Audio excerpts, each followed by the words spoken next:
रेउखानमा 19 देखि 22 मानको तल वर्षमा 2 पटक बोनस नि छ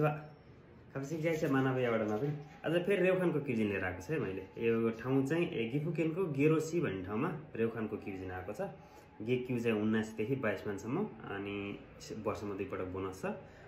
बस्नको लागि रुमहरु पनि रेउखानले व्यवस्था गरिदिएको छ गिजिङको रेउगाको जुन भिजा भए पनि अप्लाई गर्न सकिने दान्से जेउसे जो भए पनि निहोङ्गो चाहिँ इन्सान बराबर बोल्न सक्ने कोही हुनुहुन्छ भने अप्लाई गर्न सकिन्छ सेही सेनको लागि है अनि नाकानुकीहरु भइहाल्छ हैन रेउखान भएको हुनाले आफ्नो शिफ्ट अनुसार हप्तामा चाहिँ 2 दिन बिदा हुन्छ 5 दिन काम गर्नुपर्ने त्यो बाहेक चाहिँ एक्स्ट्राको अरु के काम गर्नुभयो भने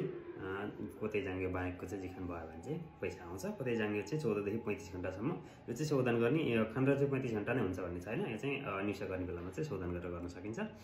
गर्न चाहनु हुने गिफुकेनमा गएर हैन सिसोको 300 को जो भए पनि दान्से जोसे गरेको केही केन भएको कोही हुनुहुन्छ भने अझै विषय भयो इंग्लिश बोल्न सक्ने कोही हुनुहुन्छ भने अझै प्लस पनि भयो त्यो छैन भने पनि निहोङ्गो एन्सान बराबर बोलेको र जापानको चाहिँ सेन्मन पास गरेको अथवा चाहिँ नेपालको ब्याचलर पास गरेको जापानमै भएको मान्छे हुनुहुन्छ भने रेना गर्न सक्नुहुन्छ रेनाको यरोसिको ओनेगाइसिमास